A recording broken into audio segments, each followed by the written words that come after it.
मरहबा। उरन खान आपसे मुखातिब है। आज 8 फरवरी और हफ्ते की शाम साबिक वज़ीर आज़म इमरान खान की जानिब से चीफ ऑफ आर्मी स्टाफ को दूसरा खुला खत। इमरान खान ने कहा कि मैंने मुल्क व कौम की बेहतरी की खातिर नेक नियति से आर्मी चीफ आपके नाम खुला खत लिखा ताकि फ़ौज और आवाम के दरमियान दिन ब दिन बढ़ती हुई खलीज को कम किया जा सके, मगर इसका जवाब इंतहाई गैर संजीदगी और गैर जिम्मेदारी से दिया गया। मैं पाकिस्तान का साबिक वज़ीर आज़म और मुल्क की सबसे मकबूल और बड़ी सियासी जमात का सरबराह हूँ। मैंने अपनी सारी ज़िंदगी आलमी सतह पर मुल्क व कौम का नाम रोशन करने में गुजारी है। 1970 से अब तक मेरी 55 साल की पब्लिक लाइफ और 30 साल की कमाई सबके सामने है। मेरा जीना मरना सिर्फ और सिर्फ पाकिस्तान में है। मुझे सिर्फ और सिर्फ अपनी फ़ौज के तासुर और अवाम और फ़ौज के दरमियान बढ़ती खलीज के मुमकिना मुज़म्मरात की फ़िक्र है, जिसकी वजह से मैंने ये ख़त लिखा।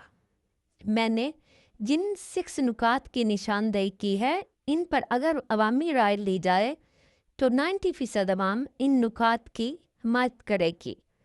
एजेंसीज के ज़रिए प्री पोल धांधली और इलेक्शन के नताइज तब्दील करके अर्दली हुकूमत कायम करना, अदलिया पर कब्जे के लिए पार्लियामेंट से गन पॉइंट पर 26वीं आईनी तरमीम करवाना और पाकट जजेस भर्ती करना, जुल्म और जबर के खिलाफ उठने वाली आवाज़ों को बंद करने के लिए पीका जैसे काले कानून का इतलाक करना, सियासी अदम इस्तेहकाम और जिसकी लाठी उसकी भैंस, कानून की रीत डालकर मुल्क की मौशत की तबाही, मुल्क की सबसे बड़ी सियासी जमात को मुसलसल रियासती दहशतगर्दी का निशाना बनाना और तमाम रियासती इदारों का अपने फ़राइज़ छोड़कर सियासी इंजीनियरिंग और सियासी इंतकाम में शामिल करना न सिर्फ अवामी जज्बात को मजरूह कर रहा है, बल्कि अवाम और फ़ौज में खलीज को भी मुसलसल बढ़ा रहा है।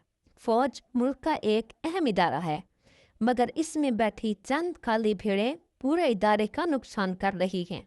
ऐसा ही एक शख्स अडेला जेल में भी बैठा हुआ एक कर्नल भी है जो जेल के स्टाफ को कंट्रोल करते हुए न सिर्फ आइन कानून और जेल मैनुअल की धज्जियां बखेर रहा है, बल्कि इंसानी हकूक भी पामाल कर रहा है।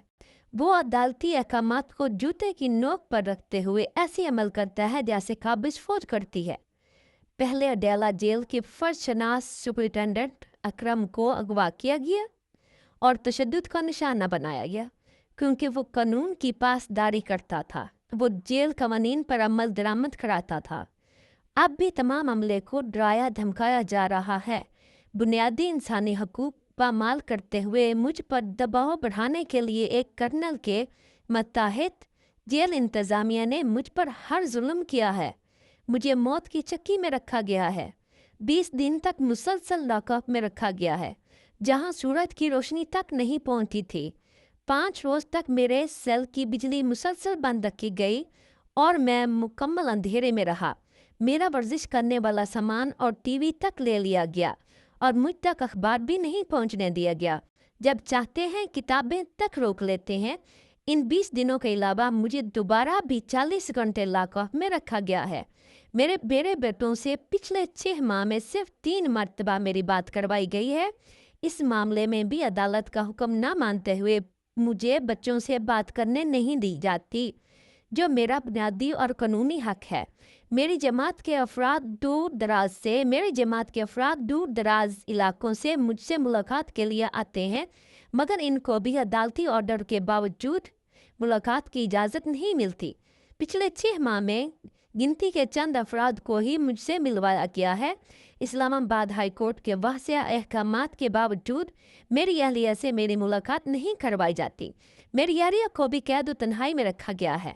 गन पॉइंट पर करवाई गई 26वीं आईनी तरमीम के ज़रिए अदालती निज़ाम पर कब्जे और कोर्ट पैकिंग का मकसद इंसानी हकूक़ की पामालियों और इंतखाबी फ्रॉड की पर्दापोशी और मेरे खिलाफ मुकदमात में मनपसंद फैसलों के लिए पाकट जजेस भर्ती करना है, ताकि अदलिया में कोई शफाफ फैसले देने वाला ना हो। میرے سارے کیسز کے فیصلے دباؤ کے ذریعے دلوائے جا رہے ہیں۔ مجھے غیر قانونی طور پر 4 سزائیں دلوائی گئی ہیں۔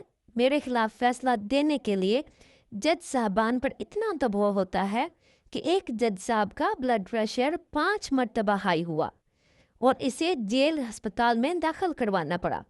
اس جج نے میرے وکیل کو بتایا کہ مجھے اور میری اہلیہ کو سزا دینے کے لیے اوپر سے شدید ترین دباؤ ہے۔